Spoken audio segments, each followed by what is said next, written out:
Ladies and gentlemen, good evening and welcome to tonight's City Council meeting and Committee of the Whole meeting. The City Council meeting is called to order. I kindly ask our clerk to please take the roll call.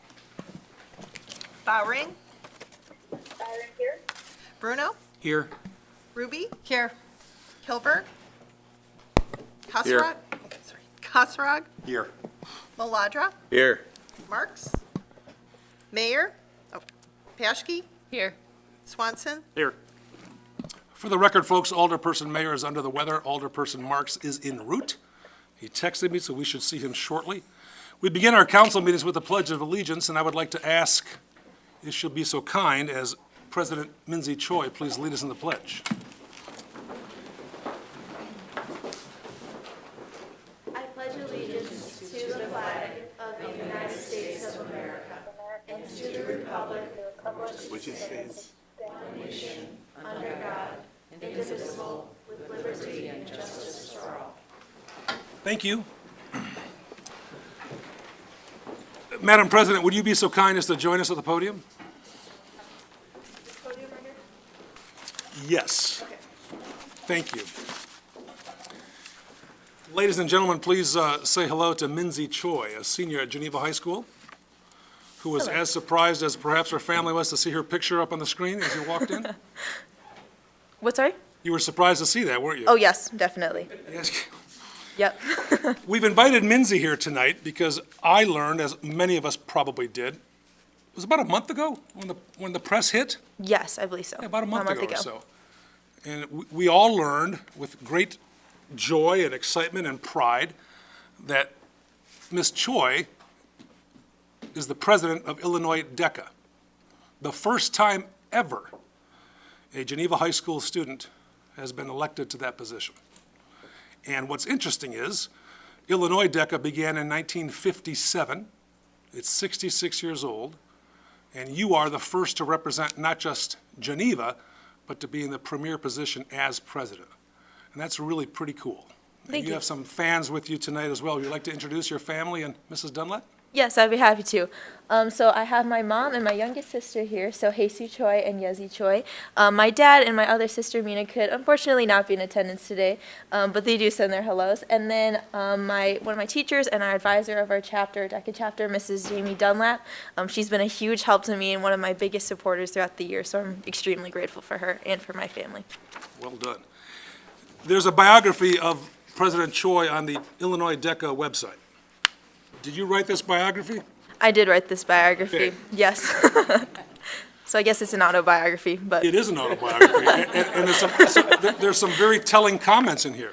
May I? Go ahead, yes.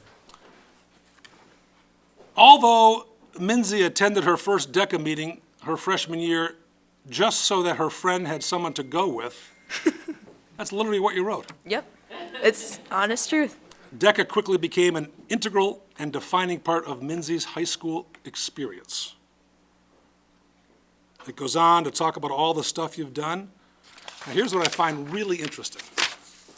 In addition to DECA, Minzy is an officer for 3 National Honor Societies at her high school, Geneva, is a member of Geneva's Student Ambassador League, and is an independent tutor for young students. When you say young, is that younger high school students or younger students in the community, or? Yeah, so I tutor 5 different students, all within 6th grade and below. Really? So, yeah. What subjects do you tutor in? Anything and everything? Yeah, I usually leave it up to like the parents, whatever the students need. I'm happy to tutor whatever, but most of the subjects that I've been teaching recently or have been tutoring recently are English and math. Fantastic. Check this out, folks. Minzy plays center for her travel ice hockey team. What number do you wear? Number 9. Is there a particular reason for number 9? My dad wore number 9 when he was in high school and college, so it's a special number for Oh, that is me at special. least. So yeah, so for my last year of junior hockey, I decided to wear his number.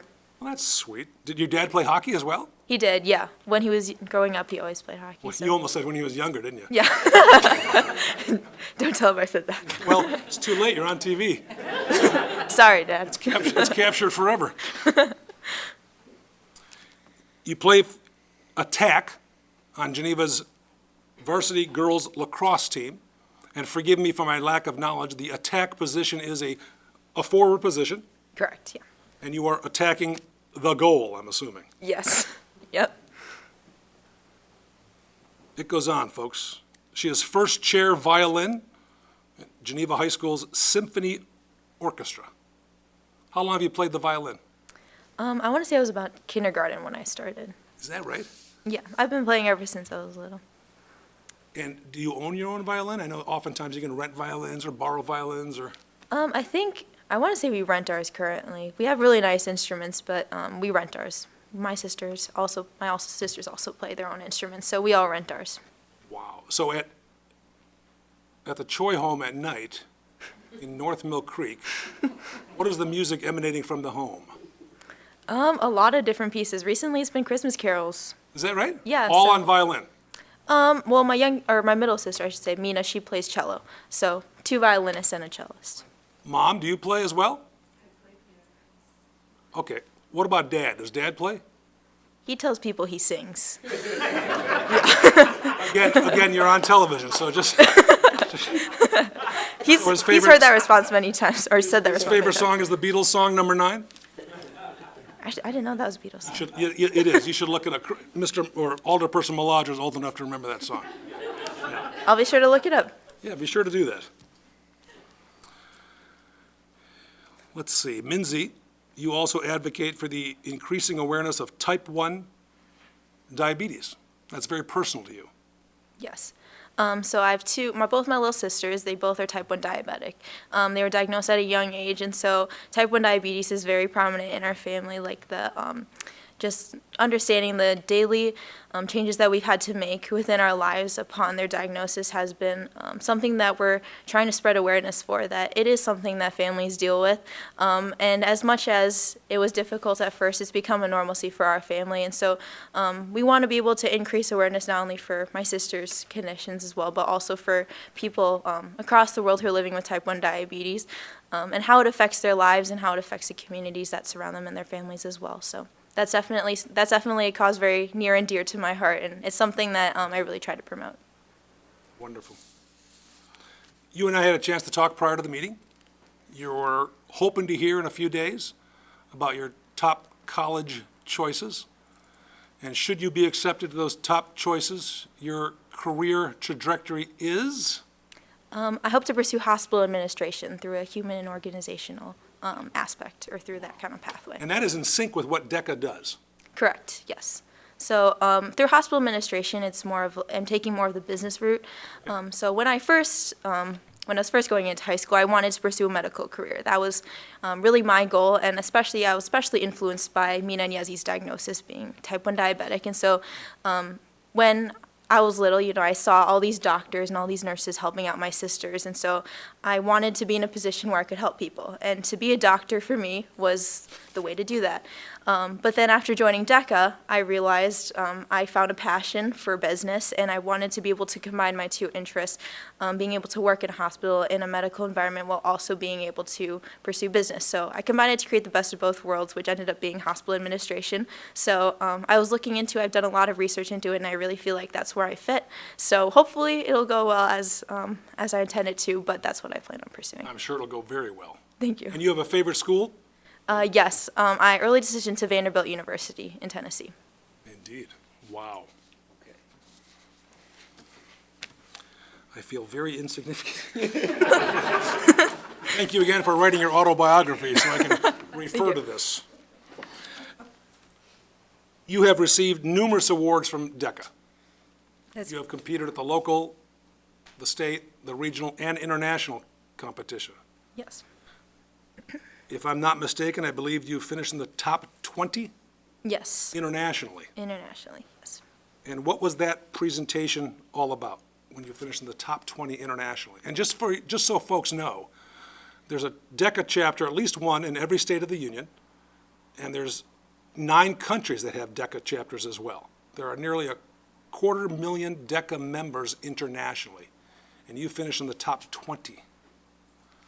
Yeah, so in DECA, the way they split up is they have different, I guess you could call them career clusters within like the different business categories. So there's like entrepreneurship, business administration, etc., marketing, all that. And so what I competed in last year was business administration. And so kind of going along with my career path in an event called Business Law and Ethics. And so I had a team partner, and she and I went to the international competition last spring. It was a really cool experience. And Where was that held? Oh, in Orlando, Florida. Ah, nice. Yeah, so It's very international, Orlando. Oh, yes, extremely. Actually, the conference, though, was really well put together, and it was a super neat experience.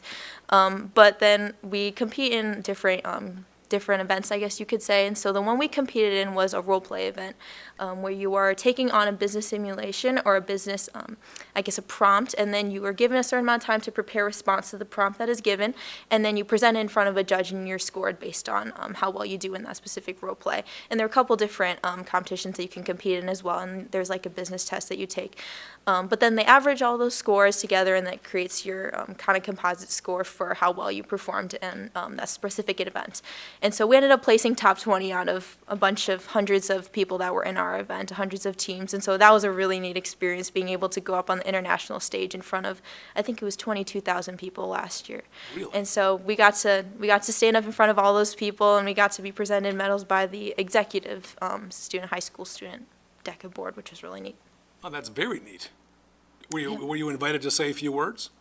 Unfortunately not, because they try to get through a lot of people, like, because there are a lot of events that go through and a lot of students that You just grab the participate, mic and say, wait a minute, folks, I gotta say something. so that would definitely been interesting. That would- I'll consider it for this year.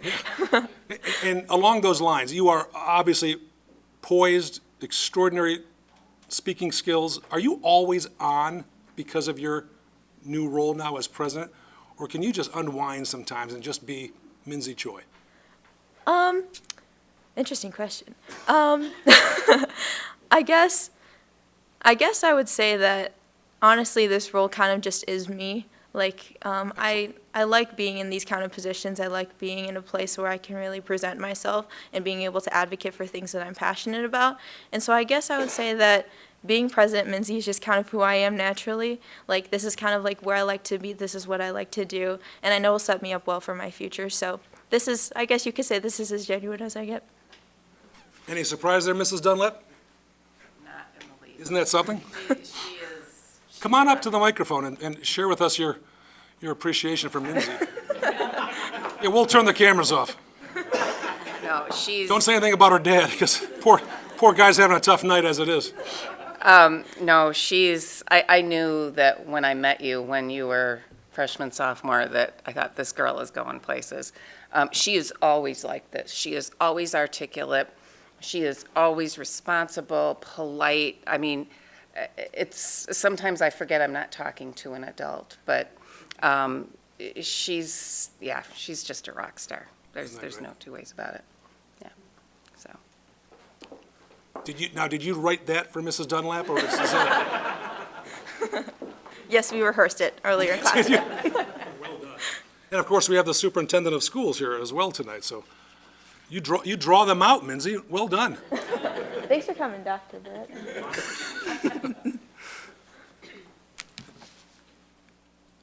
To the council, anyone, any questions for President Choi?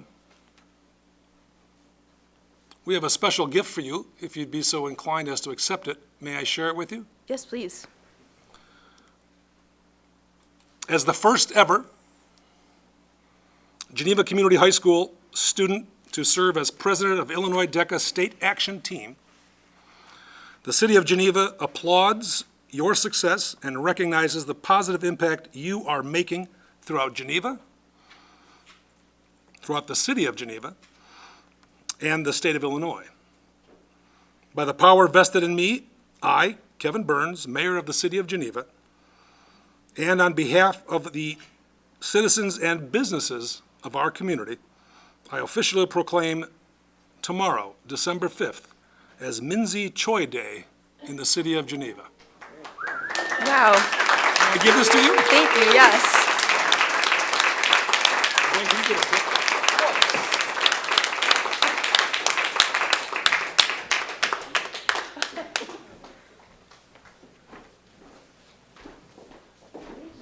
You're welcome. Come over here.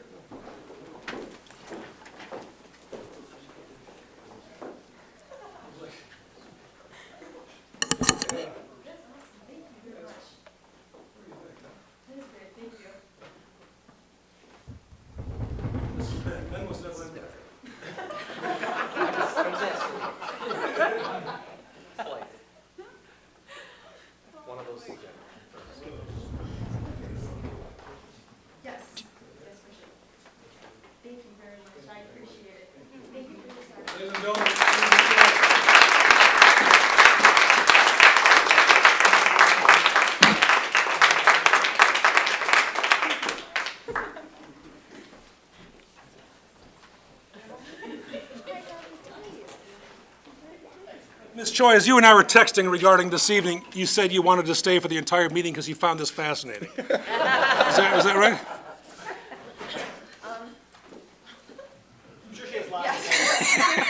Not a good She's liar. finally speechless. Well, Minzy, Mrs. Dunlap, Mom, Sis, by all means, sneak out if you need to, okay? Enjoy your day tomorrow, Thank you. I will for sure. okay? No parking tickets, nothing. So, can announce this to Geneva. Oh, great. So I can park in the staff parking?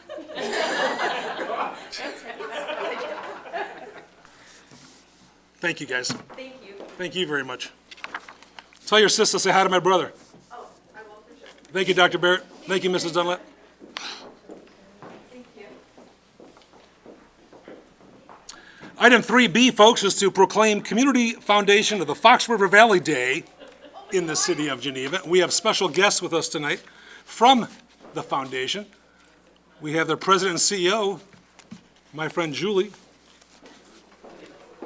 Come on up. Hi. How are you? That's a really hard act to follow, I'm just saying. And I wanted you to meet Minzy, and folks, you'll love this. Minzy walks in, they're conversing with our friends from the foundation, and of course, there's ample scholarship opportunities available at the foundation, so they've already made that connection, and we thank you in advance for that $100,000 gift. Right, right. The floor is yours. We are delighted you're here. This is a thank big year you. for the foundation. It's a very big year for the foundation. So this is our 75th year. The Community Foundation of the Fox River Valley it was originally known as the Aurora Foundation. How many of you are aware of that? Okay. And this year is a big year for us. So this is our 75th year of serving many generous donors from this community by providing grants and scholarships back to the community. And it's just an honor to be able to represent the many generous people who have committed so much of their time, talent, and treasure over the years to the foundation so that we can work on their behalf and give back to this community. Now, throughout your 75 years, Yes, yes, assets have grown almost exponentially. yes, yes, And of yes. course, the giving back has grown as well. Yes, yes. What is the principal reason why either a person, a family, an organization would put their faith in the foundation to steward their funds? Sure. I think most people that come to us know that we are there to serve them and that we're here in this community forever. So we're able to help them leave a legacy that we can carry on their behalf. A lot of times people will come to us at a time when either they've lost someone they care about or they are at a time in their life when they want their goodwill to be carried on forever. And so they know that we're a good resource for that and that we will carry that legacy out on their behalf. Do you want to introduce your I teammates? do want to introduce my team. So I have Kathy Schweiger here with me, who is our Vice President of Marketing and Communications. Want to come up and say hi? Yes. And I have Rachel Gunderson with me, who is our new Vice President of Advancement. Fantastic. And Rachel primarily works out of our Geneva office. Yes, right across the street. Yes. So if you're not aware, we actually have two offices. We have our office in Aurora, and then we also have our office here on First Street, right at the corner of Campbell and First. The old DuPage Library System, Yes, yes, for yes. those of you Yes. who may yes. remember. So we've been in that office since about 2014, and we have actually changed our name to the Community Foundation of Fox River Valley from the Aurora Foundation around 2006. So, and really the reason we did that was because we were serving so many people up and down the river that we didn't want to just be known as the Aurora Foundation, but to really represent the fact that we're here to serve this entire region and, make sure that people know they can come to us from all over. Now, Julie, you and I have known each other for a long time. Yes. You came to the foundation from where? From the Illinois Math and Science Academy. Very exciting. I met many young people, just like Minzy here, who are very talented and bright and just have such a bright future ahead of them. And I think what's been really remarkable about this position is that I also get to meet so many wonderful people. So I tell everybody all the time how much I love my job because I get to work with really generous, kind people who their primary reason for contacting us is because they want to do something good. They want to give back in some meaningful way. And we also get to work with all the nonprofits in the community and really understand what the needs are. And to be able to be in a position where we can make those connections, where we can connect people with causes that matter to them, that's just really special to all of us. Yeah. Kathy, how long have you been on board? A little over 3 years. Is that right? And your background in this field, you come from the nonprofit world, or? Both, actually. Both. Oh, I neat. started out in corporate world. I worked for the Wall Street Journal, and then I went into nonprofits, so. By design, right? Yes. Yes.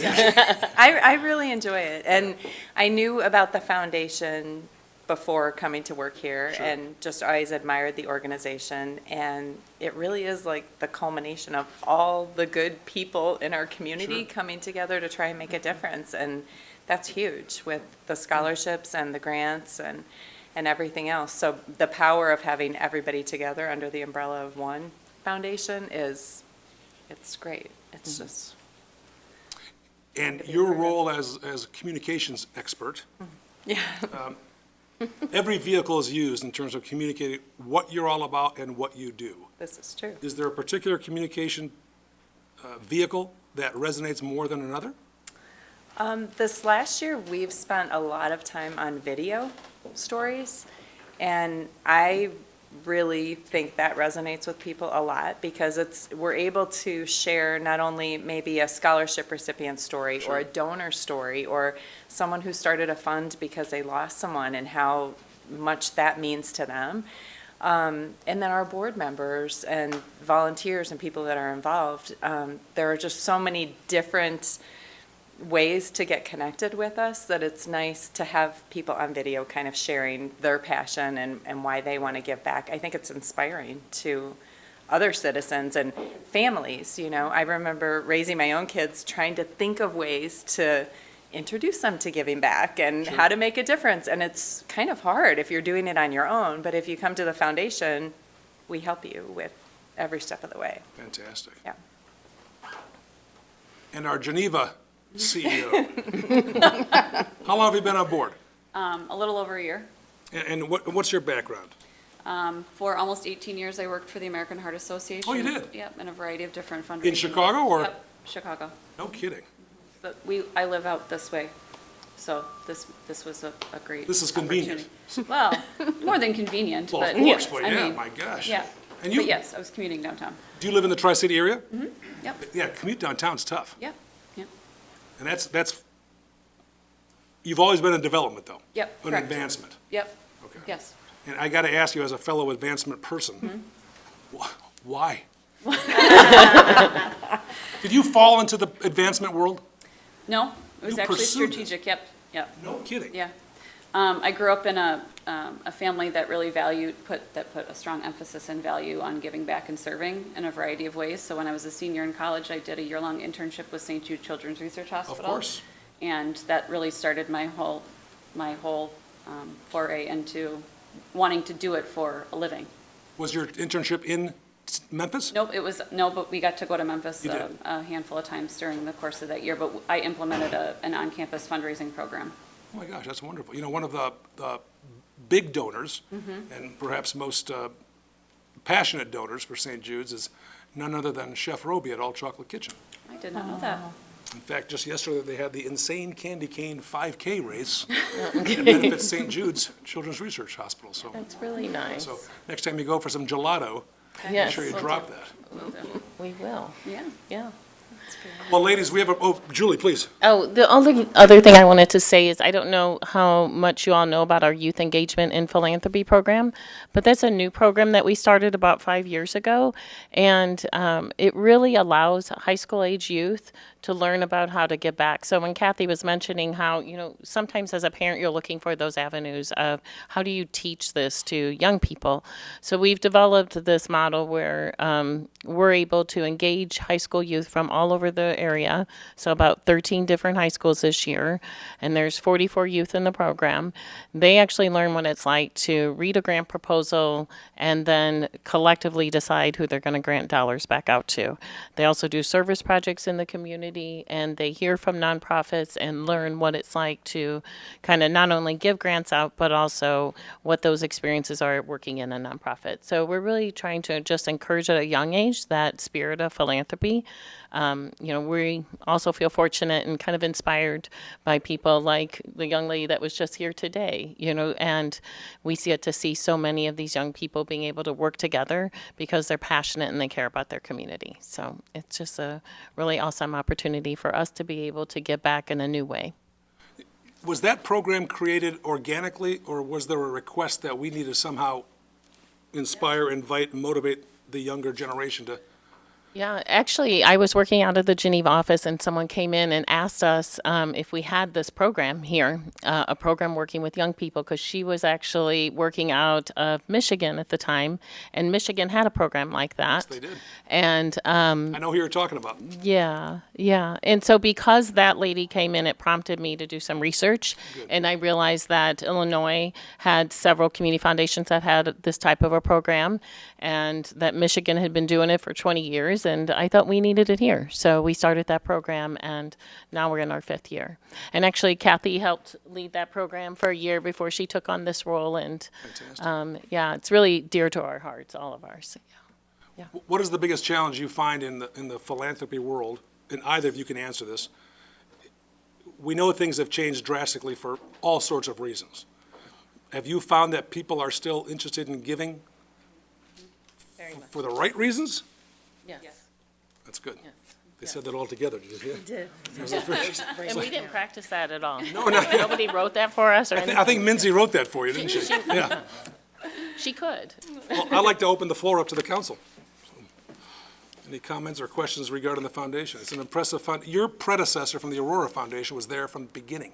Yes. From the beginning. Well, Sharon Shreddy yes. wasn't there when they first started the foundation in 1948. Well, no, of course not. But she was the first executive director, I believe, right? She was the first administrator That's right. of the foundation, and she led us for about 30 years. So yes, we are very fortunate to have had her in our role.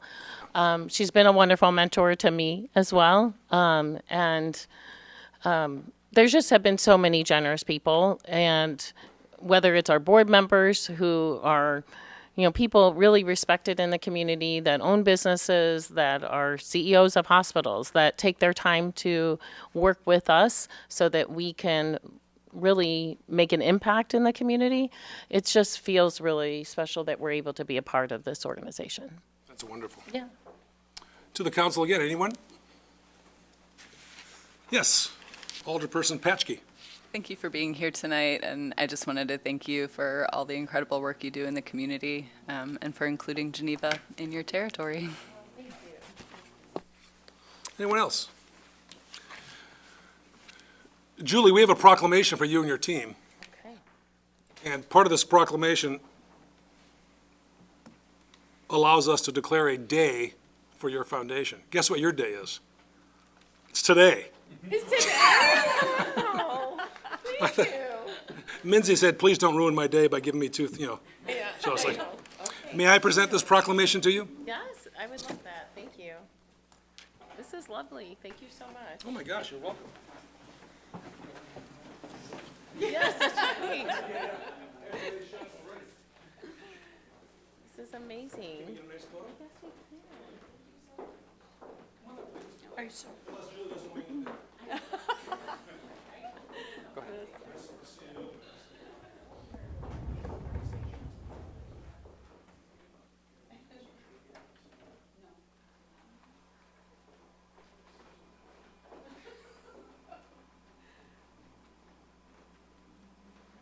Item 3C, folks, it's the joy to welcome our friends from the Mental Health Board and to listen and learn from their annual presentation to our City Council. So I'd be happy to invite the chairperson up. And we are delighted to have you back again this year. Thank you. Thank you for your patience. I receive a double whammy. I get to follow two excellent Isn't that great? presentations, This will be 3 in right? a row, guaranteed. So good evening, Mr. Mayor and City Council, women and men. On behalf of the Geneva 708 Mental Health Board, we would like to thank you for the opportunity to speak with you tonight. I'm Susie Sjogren, I'm chairperson of the board, and I would like to reintroduce you to the other 6 members of the board. Vice Chair Eleanor Hamilton, Christine Kautz, Richard Gabriel, Jean Gaines, Susan Finson, and member Connie Wagner, who couldn't be here this evening. Our board would like to begin by thanking the city administrator, Stephanie Dawkins, for her expertise and guidance when questions arise, and Jean Fernari, who is extraordinary in assisting our board with communication and organization, and Kevin Starr and Peter Collins for their expertise and help with technology, communication, and posting efforts. This past October 31st, 2023, marked the 60th anniversary of President John F. Kennedy's signing of the Community Mental Health Act. As a member of the Association of Community Mental Health Authority of Illinois, the Geneva Mental Health Board recognizes the importance of this landmarked bill and how it transformed mental health policy by promoting community-based services over institutionalization. With an emphasis on a more compassionate approach to care, the journey to erase stigma and collectively seek solutions and resources continues. In 1969, Illinois responded to the Community Mental Health Act by passing Illinois House Bill 708, which allowed for the provisions under the Community Mental Health Act to be carried out by the creation of mental health boards. The Geneva Mental Health Board's mission is to support community mental health funding in advocacy, education, and awareness, with the focus on providing assistance to Geneva residents in the areas of community mental health, including developmental disabilities, mental illness, and substance abuse. Tonight, we'd like to share the ways in which the board considers and acts with regard to funding, advocacy, and education. Just a few weeks ago, at our November 14th meeting, the board carried out its primary responsibility of allocating grant funds. This year, 15 different organizations who provide services for mental health, developmental disability, or substance abuse and addiction presented their monetary request for funding, which totaled $284,695. Through extensive review and discussion, the board carried out the funding process, allocating the available grant funds of $200,000. The grant funds given to these 15 agencies account for a total of approximately 1,896 diagnosed Geneva residents receiving services. Taking into account Geneva's population of 21,544, that equates to about 9% of residents accessing community resources, which are often invaluable at time of crisis or need. The 15 providers are the Association of Individual Development, Day One Pact, Easter Seals, Eckerd Center for Behavioral Health, Elder Day, Fox Valley Hands of Hope, Fox Valley Special Recreation Foundation, Horsepower Therapeutic, the Joshua Tree Community, Lazarus House, Lighthouse Recovery, the National Alliance on Mental Illness, Suicide Prevention Services, Tri-City Services, and Valley Sheltered Workshop. Tri-City Family Services. The organizations offer many services, some of which include programming support, activities to increase life skills, crisis intervention, permanent supportive housing, nutrition, health, and wellness education, overhead expenses for behavioral health care, such as the implementation and utilization of electronic health records, dementia-friendly therapeutic services, adult respite day services, therapeutic recreation, grief support counseling, individual equine-assisted therapy, 24-hour emergency shelter, transitional living, and homelessness prevention services, critical treatment services for substance abuse, school education programs, prevention and intervention crisis counseling for depression or suicidal ideation, hotline assistance, emotional wellness programs, and eating disorders programming. Board member Christine Couts would like to share a message from one of the grant recipients, Tri-City Family Services. Hi, everyone.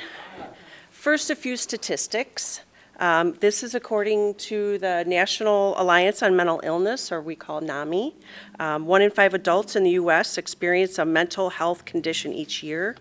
75% of lifetime, that means you never get rid of it. Mental health conditions start by the age of 24. It's a lot of years to live with that. Over 17% of individuals over 15 years old have been or are being treated for depression.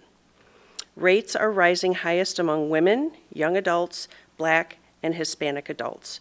4 out of every 10 individuals 15 years or older have a family member with depression or anxiety. It's a tough household to probably grow up in. So I'll skip down here. This again coming from one of the application from Tri-City Family Services. They say that their trends meet the national trends that I described earlier. In fiscal year 23, they served 144 individuals and 44 of their family members in Geneva for therapeutic services. They take Medicaid patients who often fall below the poverty level and self-pay and private insurance. They also saw a significant increase post-pandemic, as many have. And I just wanted to point out that they're also able now, post-pandemic, to get out into the community, into schools. They're doing programs such as Creating Calm in the Storm, What Our Children Need Now. It's an emotional wellness program. Responding to Anxious Feelings. There's a program called Compass for 4th and 5th graders, a STAR program for 3rd graders, and then a Trek program for 6th graders, and True North for 6th to 8th graders. So I'd like all of us just to think tonight. You hear all these statistics and, internalize it a little bit and think about somebody that you know who maybe has received services or is currently receiving services. And then think of the people that probably need them, who are still suffering, who are not able to get there. So that's why we get to do the work we do for the outreach that our service providers provide, and it's obviously very needed. So the example that one of the counselors gave us from Tri-City, Susie asked for an example. So this comes from a counselor at Tri-City Family Services. As a counselor at Tri-City Family Services, working with eating disorders is like climbing Mount Everest. There are peaks and valleys, and you need a strong team of people to make it. One of my clients is a 16-year-old from Geneva. For months, this client tried to gain weight and deal with various emotional issues on her own, but with little success. Fortunately, her parents saw she needed help and reached out to Tri-City Family Services. After working with a therapist who specializes in family-based treatment for eating disorders, the high schooler steadily started gaining weight and is now on the road to food independence. Using the evidence-based approach, the therapist worked with the client and family, giving them specific strategies that assisted them in moving forward. In addition, the therapist linked the family with a medical doctor that specializes in eating disorders, which the family reported as extremely helpful. The entire family is continuing to collaborate with this professional team on their mental health journey and has reported that their therapist and Tri-City Family Services has had a tremendous impact on their lives. So again, thank you.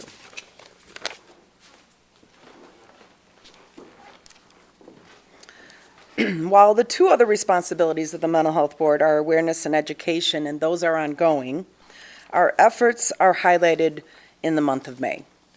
The promotion of May as National Mental Health Month began with the support of the mayor, signing a proclamation to protect the mental health needs and encourage appropriate and accessible services for all Geneva residents in need of our mental health care.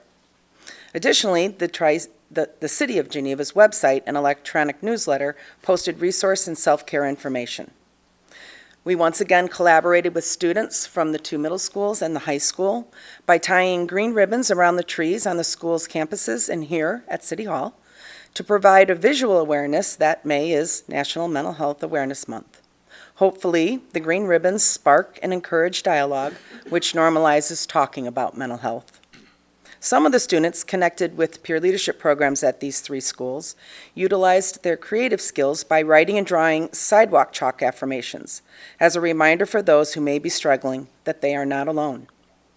Morning announcements at the schools encourage positive coping strategies such as physical exercise, proper sleep, and good nutrition. The board's additional education and awareness efforts included changing the signage at the train station to update and promote the National 988 hotline. By dialing, texting, or chatting to 988, an individual is immediately connected with a person who has been trained in mental health crisis intervention and support intended to get help immediately. The Geneva Public Library also embraced the promotion of the 988 hotline by posting the 988 information on TV displays in the building, and they included it in their weekly e-newsletter during May, as well as featuring stories and posts on their social media platforms. In addition to our month of May efforts, the board extends invitations to the executive directors of some of the service providers who receive funding from the city. They attend our meetings and share with us information and messaging that they feel is a priority in carrying out their services for Geneva residents. For example, in April, we heard from Eckerd Center for Behavioral Health and learned of the local action by the King County Health Department and Lighthouse Recovery in St. Charles to make the public aware of the installation of a vending machine that provides free 24-hour anonymous access to the life-saving medication Narcan that can be administered immediately for a suspected overdose. And finally, the board's continued membership with the Association of Community Mental Health Authorities of Illinois provides our board up-to-date behavioral health information and resources, including legislation matters at the federal and state levels that may impact mental health. In summary, the board would like to once again say thank you to the City Council in its wisdom to prioritize and support mental health resources for its residents. When President Kennedy signed the Community Mental Health Act bill into law, the last bill he signed before his death 3 weeks later, the president called on society to envision the care for people with mental health and developmental disabilities in this way, quote, "The cold mercy of custodial care would be replaced by the warmth of community," end quote. 60 years later, Geneva, with the increase the council provided in funding, is adhering to this vision. And collectively, the members of this board humbly embrace our volunteer responsibilities as we seek to do our best in supporting mental health care for all in our community. Thank you, Madam Chair. You're welcome. From the council, questions, comments for the chairperson or any member of the Mental Health Board? Alderperson Ruby. Thank you. I'll just say thank you. I'm sure on behalf of everyone here, we really appreciate you being here and everything you do for our community. And Thank you. this was absolutely a night of 3 amazing presentations. Thank So, you. Our board, I feel confident speaking on behalf of all 7 of us. We really believe and embrace the fact that this is a privilege for us.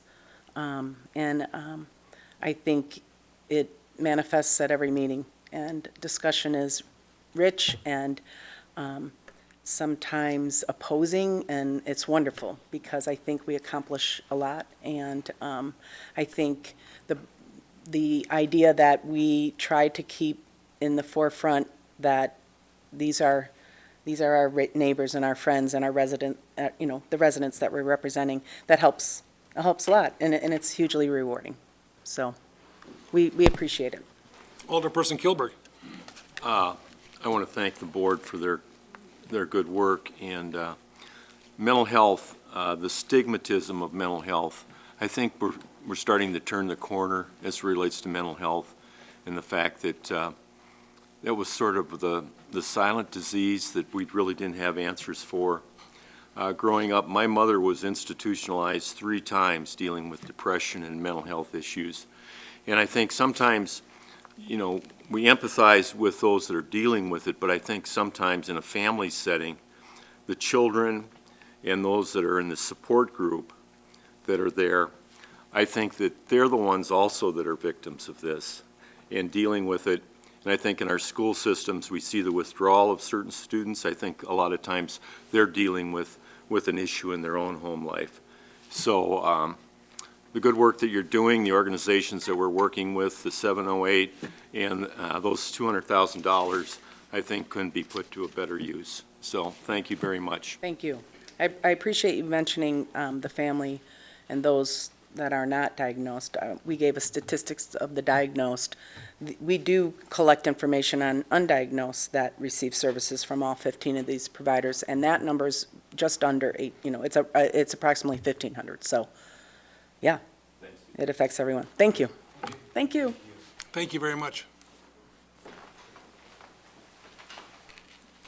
And if the board needs to sneak out, we totally understand. Item 3D, ladies and gentlemen, is to ask for a motion to open the public hearing to approve the 2023 City of Geneva proposed property tax levy. So moved. Motion by Alderperson Kasserag, seconded by Alderperson Marks. The public hearing is open. This public hearing is for anyone joining us here in the audience to ask any questions regarding the proposed tax levy. Is there anyone here this evening for that purpose?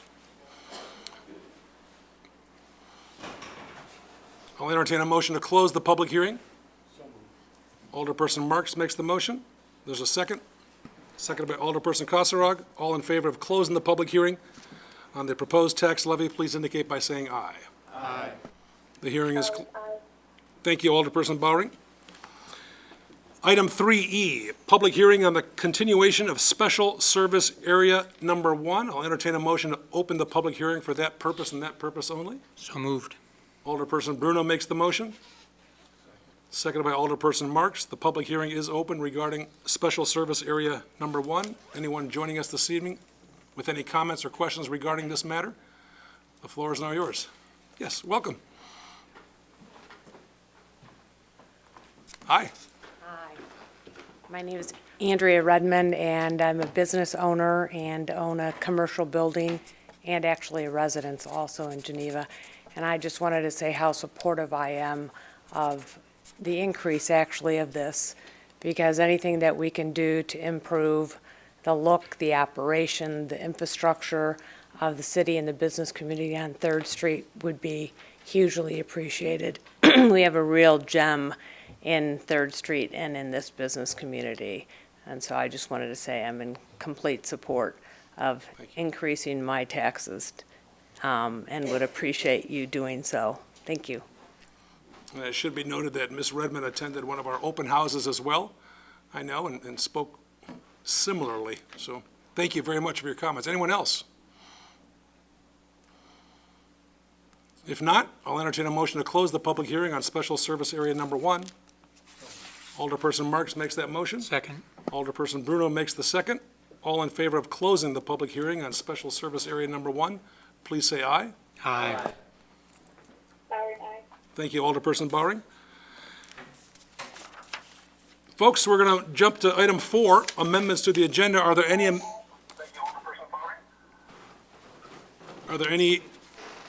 amendments to the agenda this evening? Item number 5 is the omnibus agenda. All items marked with an asterisk are considered to be routine, and those items can be considered and voted upon with one motion. Is there such a motion? So moved. Alderperson Marks makes that motion. Alderperson Kasserag makes the second. Clerk Kellick, please take the roll. Right. Bowring, Bowring, aye. Bruno, Aye. Ruby, Aye.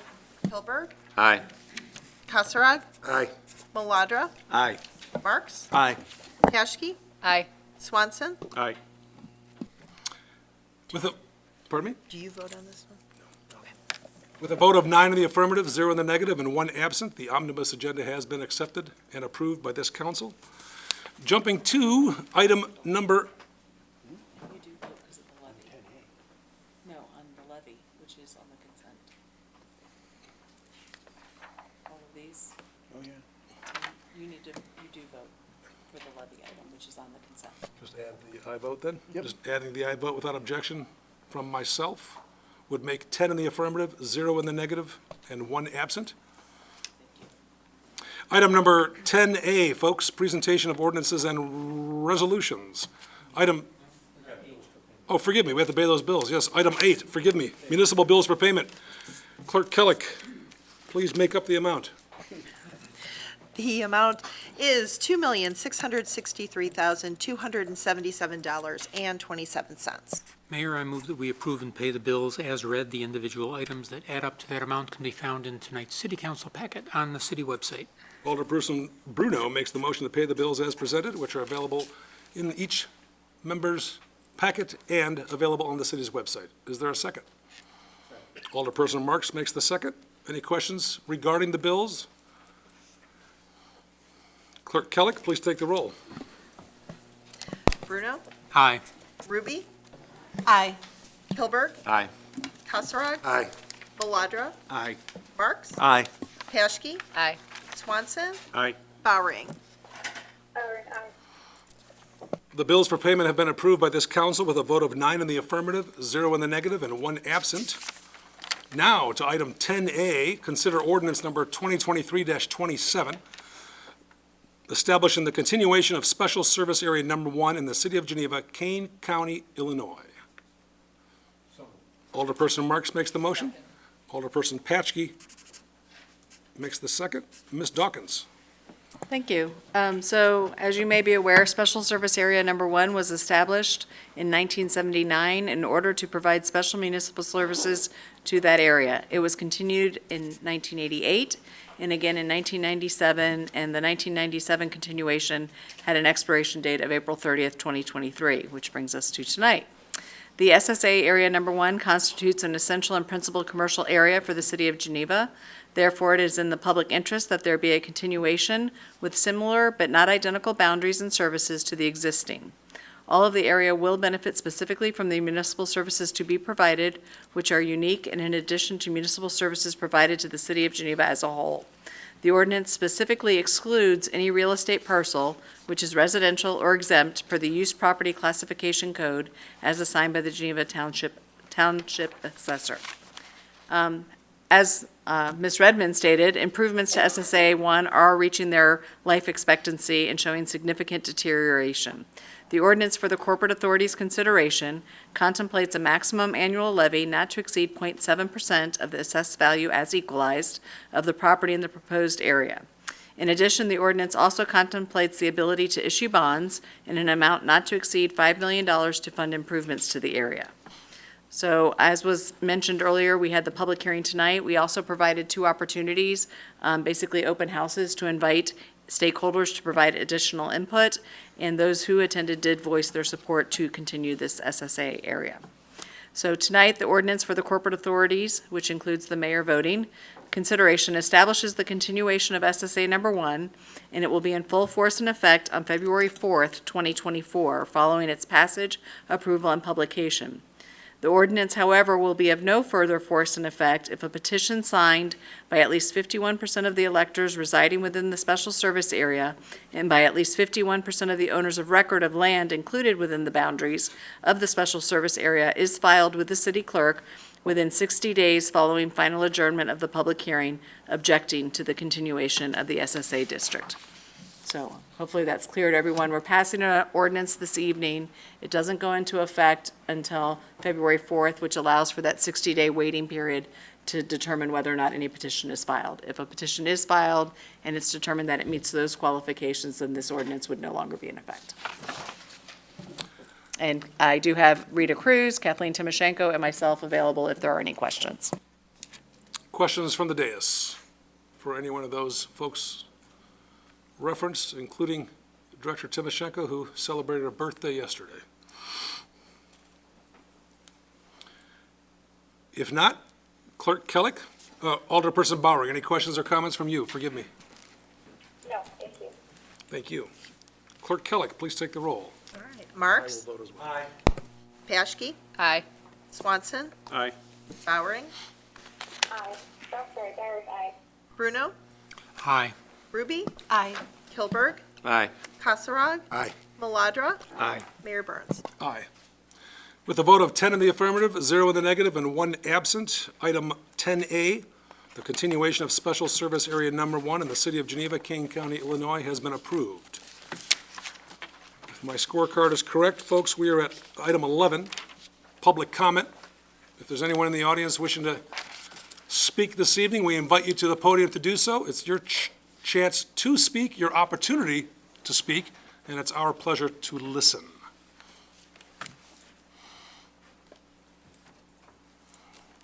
Very well. New business from the dais. Anyone?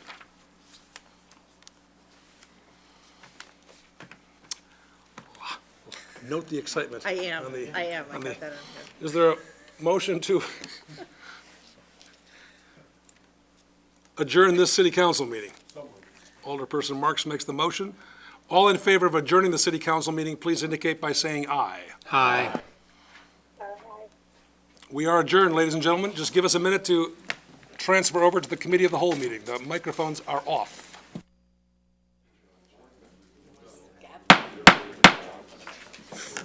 Hello, everyone. I would like to call the Committee of the Whole meeting for Monday, December 4th to order. Just so everybody knows, I am Alderperson Marks of the Second Ward, along with Alderperson Kasserag. So we look forward. It doesn't look like a heavy agenda tonight, but we will move on.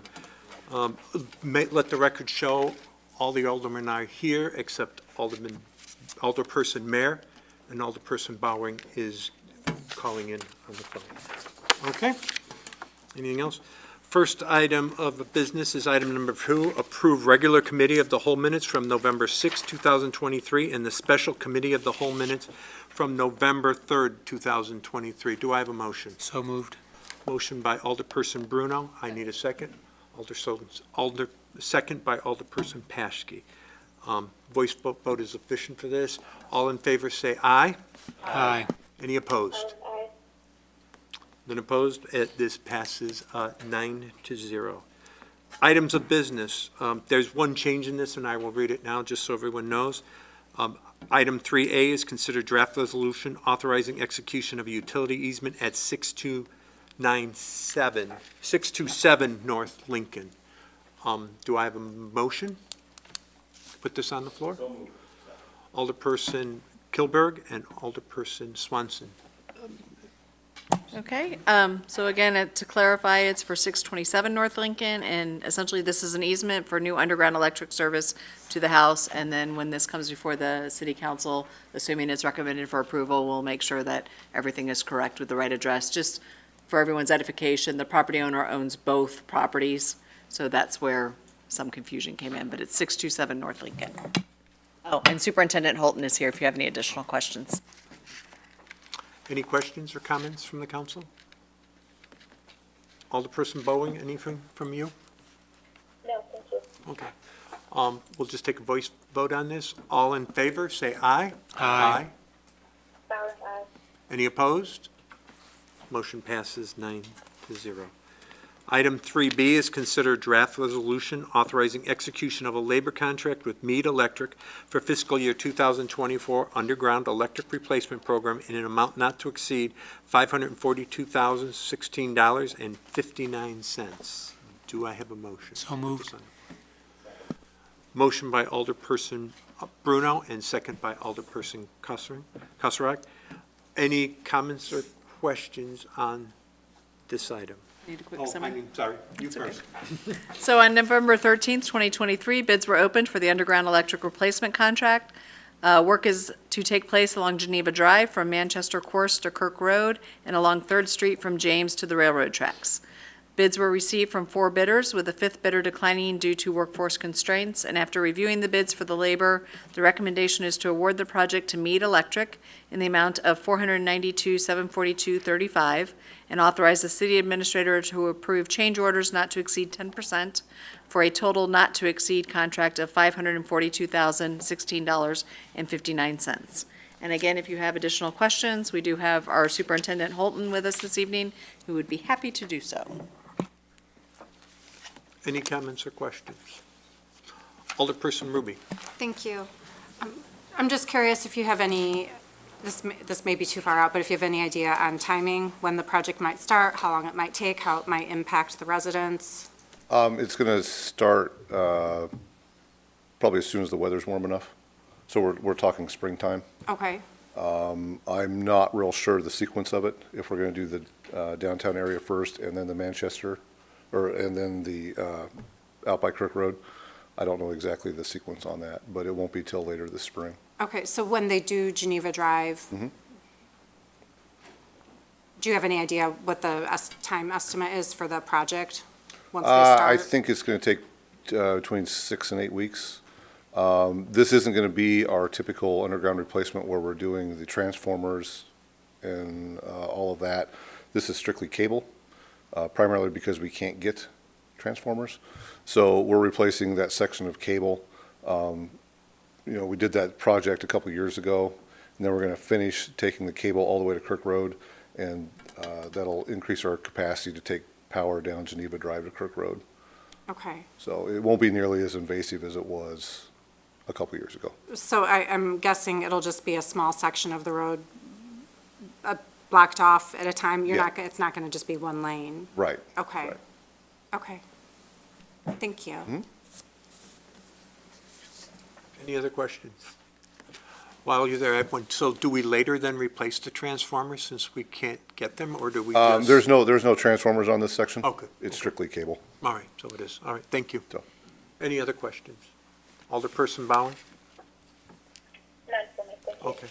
All right, we'll take a voice vote on this. All in favor, say aye. Aye. Bauer, aye. Any opposed? Again, passes 9 to nothing. Item of business 3C is consider draft ordinance regarding the Illinois paid leave, excuse me, Illinois Paid Leave for All Workers Act. Do I have a motion? So moved. Alderperson Maladra, second by Alderperson Kosarog. I thought you guys were just going to let me hang there for a minute. Me too, I was nervous. Stephanie, go ahead, please. So the Paid Leave for All Workers Act takes effect January 1st, 2024, requiring employers to provide all employees with paid time off at a minimum of 1 hour for every 40 hours worked. The provisions of the act shall not apply to employers, including municipalities, covered by an ordinance in effect prior to January 1. As the city currently offers generous paid time off and flexible usage policies to employees, the ordinance for your consideration this evening affirms these paid leave policies for employees and indicates they should only be provided in accordance with our current ordinances, personnel policies, or applicable collective bargaining agreements. I know it's a lot of information, but if you have additional questions, we did post some questions and answers on the website this evening. And then we have with us this evening our Human Resources Director, Lauren Newton, who's happy to answer any additional questions you might have. Any comments or questions? Alderperson Paschke. So I know the questions that were posted went into this a little bit. I would appreciate some further explanation about how putting this ordinance into effect and thereby circumventing having to follow the new state law benefits the city while not hurting employees, because that could be the perception, and I want to make sure that we don't, in fact, do that. Sure, certainly. So, as mentioned in the answers to some of the questions earlier, the city does provide paid time off for employees, including part-timers, which is a big part of the intent of this act overall. Another large part of the act is the provisions that it puts in place as far as an employer's rights to deny time off, how much advance notice an employee needs to give for time off, and then other limitations like that. So staff continues to look at our part-time policies for time off to make sure that we shore them up to bring them as close to the offering of the act as possible, but also retain the right to limit or deny time off requests so that they don't disrupt city operations. If I may add to that, the biggest concern is that the act excluded park districts, excluded schools, but it didn't exclude municipalities, and municipalities in providing fire services and police services, our concern is that if we don't have the controls in place that we have now, we risk not having enough of those employees on the job on any given day. So this, again, makes us comply with the collective bargaining agreements that they've already negotiated in our personnel policy manual.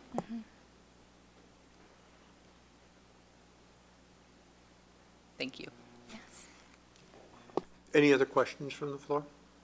Alderperson Bowering? Yes, actually, I have a few questions. So I understand, both from the explanation tonight and in the answers to the questions submitted, that the flexibility, particularly for emergency response offices, is a crucial part of why we're trying to put this into place. I'd like to understand if that's the main consideration, why we want to stick to 20 hours, not 26 hours, as I think was outlined, would be required under the new state law. So in line with that, I guess I'm curious, how many part-time employees do we have who would be impacted by this? Like, is it the size of increasing from 20 to 26 that is the issue, or is it something else? To answer that, no, the 20 and 26 was just used as an example. Currently, we have 7 part-time, regularly scheduled employees. 3 of them are under the 6 years of service, where they get double the allowance for vacation time. So the impact there is minor. And with that conversion of 20 hours, and what you're referring to is that if they're regularly scheduled for 20 hours a week, as the policy currently stands, the city offers 20 hours of paid time off to them. If we were following the act mathematically, we would increase that to 26. And that's something that Ben and I are looking into. I've been working with our payroll provider to see if there's a way that we can automate accruals to kind of alleviate some burden from staff when it comes to tracking that time, and make sure that if we're able to, that employees can get that 1 hour for every 40 worked. But in addition to those part-timers, and you kind of mentioned it with public safety, we have 40 paid on-call firefighters on the books, and this act would apply to all of them. And Chief Antonori and I have had detailed conversations about how that, just kind of trying to unwrap that as far as calling in and the amount of notice and finding a replacement, and then what impact that has on our full-time permanent staff who would then be held over to cover for paid on-call who are utilizing this benefit. I hope that answered it. So sorry. So you said you have 7 part-time workers who are under 6 years of service, and you said some number of those, so there's 7 part-time workers under 6 years of service who would qualify for the lower amount of paid time off under this new ordinance. I just want to make a correction in case I misspoke. It's 7 part-time total for regularly scheduled, and then 3 of which do not meet the 6 years. Sorry. Yeah, every now and then my phone connection cuts out, so I apologize. And then you mentioned that one obstacle to making it 26, not 20 hours, is a tracking issue with the software we're using for payroll. It's something that we're looking into with our payroll provider right now. They currently don't have an automated rule, if you will, set up to follow that. And then also, as you've read in the answers to the questions, at 6 years, that accrual allowance doubles, or what we, not accrual, what we offer our part-timers doubles. So we were trying to incorporate all of that so that it's an automated system rather than somebody actually manually tracking it. Okay, sorry, I'm having an issue with my headphones. I'm going to switch over really quickly. Ugh.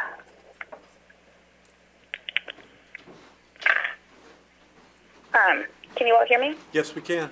Okay, sorry, of course that would happen, that they would run out of batteries right when I actually wanted to speak.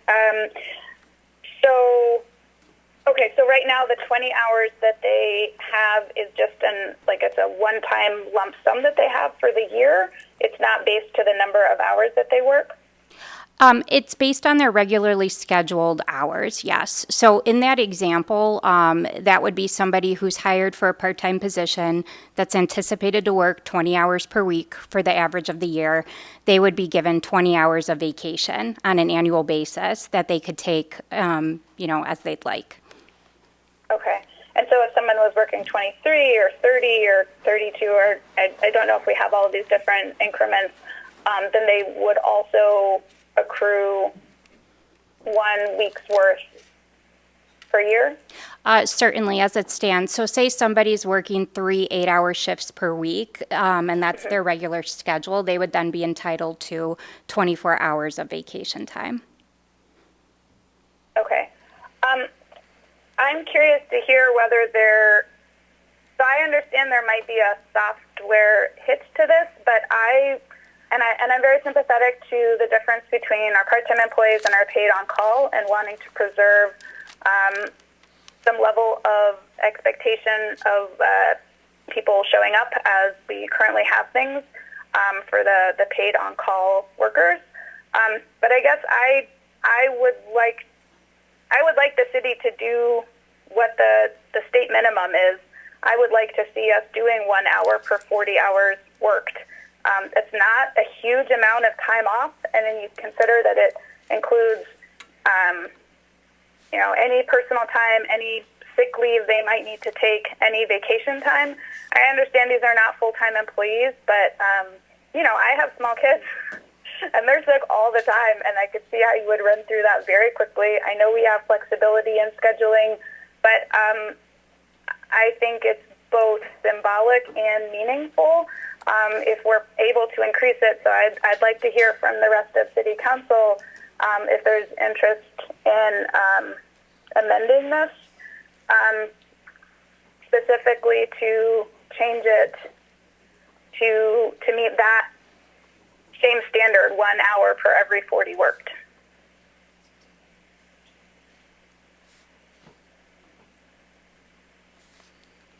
Does anyone have any comments on the question?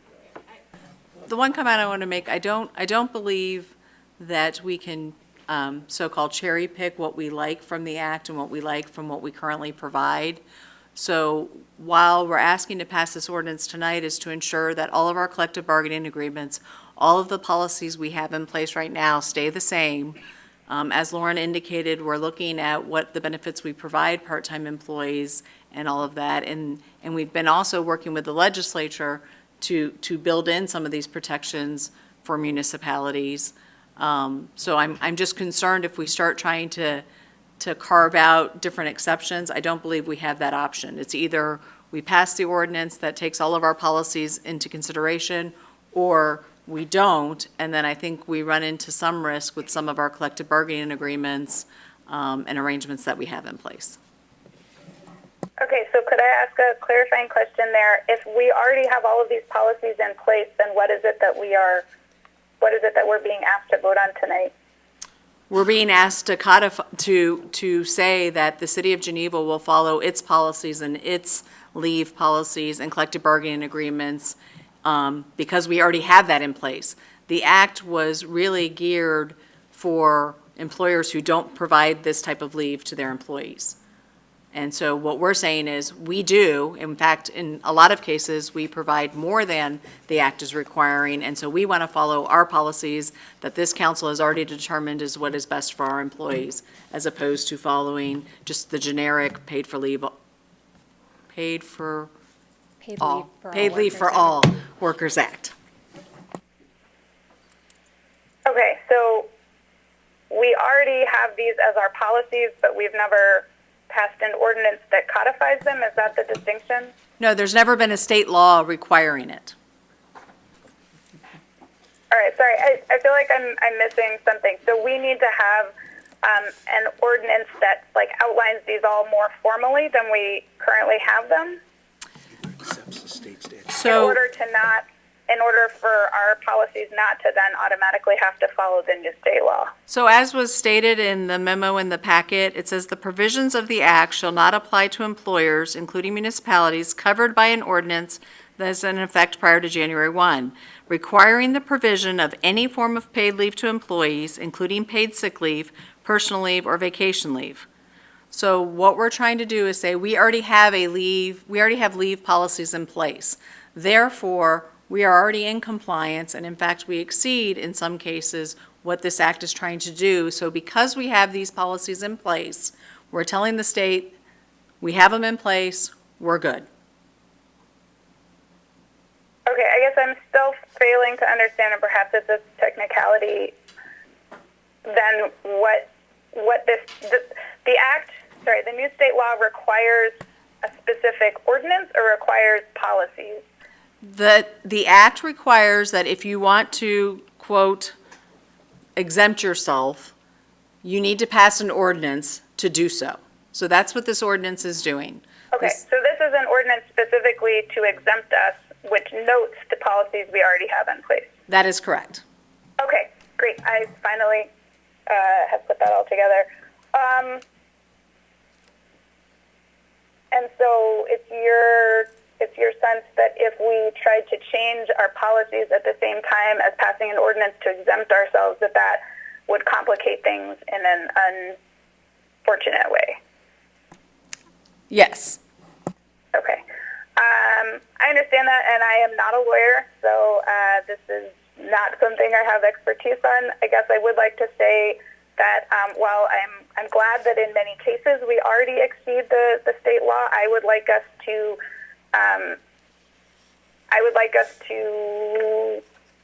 do our utmost in the near future to see if we can raise the 20-hour, raise it to the minimum that they have, so that these part-time employees are on that same standing as other employees in the state.